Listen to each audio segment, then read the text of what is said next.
Welcome to Bible 365, where we learn and grow in God's Word 365. Today we are reading in Genesis 31. Jacob heard that Laban's sons were saying, "Jacob has taken everything our father owned and has gained all his wealth from what belonged to our father." And Jacob noticed that Laban's attitude towards him was not what it had been. Then the Lord said to Jacob, "Go back to the land of your fathers and to your relatives, and I will be with you." So Jacob sent word to Rachel and Leah to come out to the fields where the flocks were. He said to them, "I see that your father's attitude towards me is not what it was before, but the God of my fathers has been with me. You know that I have worked for your father with all of my strength. Yet your father has cheated me by changing my wages 10 times. However, God has not allowed him to harm me. If he said, 'The speckled ones will be your wages,' then all the flocks gave birth to speckled young. And if he said, 'The streaked ones will be your wages,' then all the flocks bore streaked young. So God has taken away your father's livestock and has given them to me.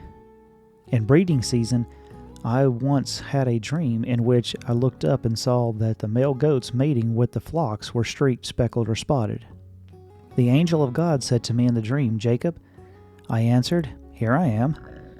And he said, 'Look up and see that all the male goats mating with the flocks are streaked, speckled, or spotted, for I have seen all that Laban has done to you. I am the God of Bethel. There you anointed a pillar, and where you made a vow to me. Now leave this land at once and go back to your native land.' Then Rachel and Leah replied, 'Do we still have any share in the inheritance of our father's estate? Does he not regard us as foreigners? Not only has he sold us, but he has used up what was paid for us. Surely all the wealth that God took away from our fathers belongs to us and our children. So do whatever God has told you to do.' Then Jacob put his children and his wives on camels, and he drove all his livestock ahead of him, along with all the goods he had accumulated in Paddan-aram, to go to his father Isaac in the land of Canaan. When Laban had gone to shear his sheep, Rachel stole her father's household gods. Moreover, Jacob deceived Laban the Aramean by not telling him he was running away. So he fled with all he had, crossing the Euphrates River and heading for the hill country of Gilead. On the 3rd day, Laban was told that Jacob had fled, taking his relatives with him. He pursued Jacob for 7 days and caught up with him in the hill country of Gilead.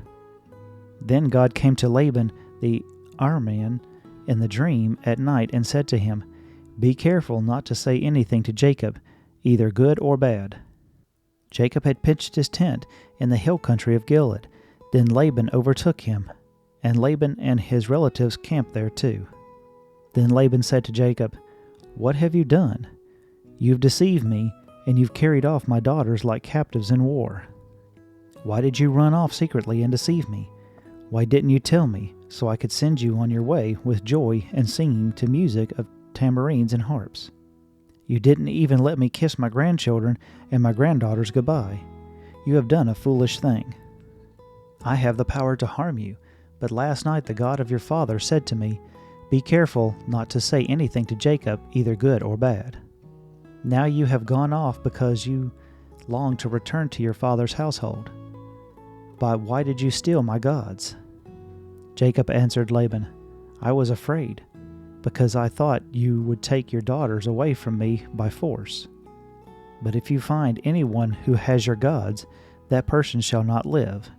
In the presence of our relatives, see for yourself whether there is anything of yours here with me. And if so, take it." Now Jacob did not know that Rachel had stolen the gods.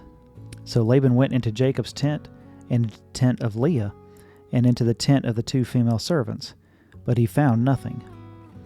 After he came out of Leah's tent, he entered Rachel's tent. Now Rachel had taken the household gods and put them inside the camel's satchel, and was sitting on them.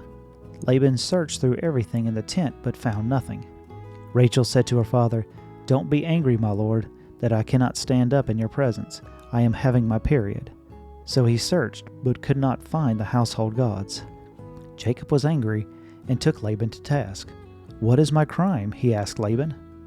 "How have I wronged you that you hunt me down? Now that you have searched through all of my goods, what have you found that belongs to your household? Put it here in front of your relatives and mine, and let them judge between the two of us. I have been with you for 20 years now. Your sheep and goats have not miscarried, nor have I eaten rams from your flock. I did not bring you animals torn by wild beasts. I bore the loss myself, and you demanded payment from me from whatever was stolen by day or night. This is my situation. The heat consumed me in the day and the cold at night, and sleep fled from my eyes.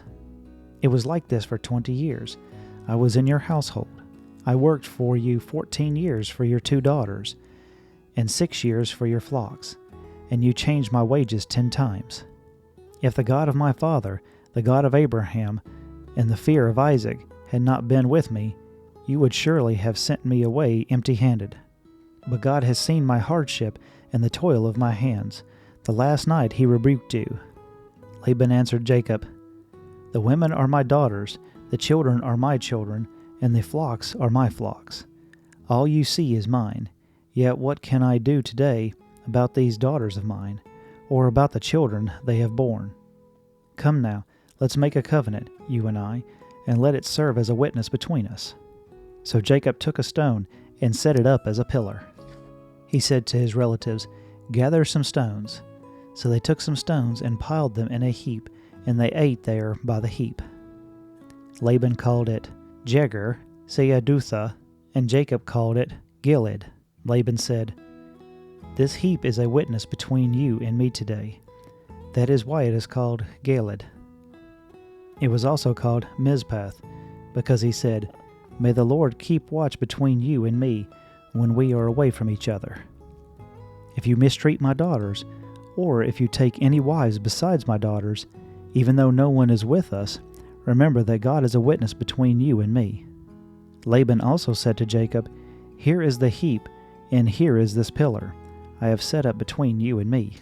This heap is a witness, and this pillar is a witness, that I will not go past this heap to your side to harm you, and that you will not go past this heap and pillar to my side to harm me.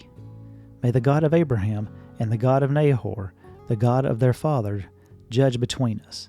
So Jacob took an oath in the name of the fear of his father Isaac.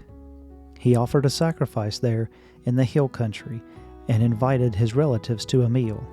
After they had eaten, they spent the night there. Early the next morning, Laban kissed his grandchildren and his daughters and blessed them. Then he left and returned home. Thank you for listening. If you found value in it, then like, share, and subscribe. I pray that you have a blessed day.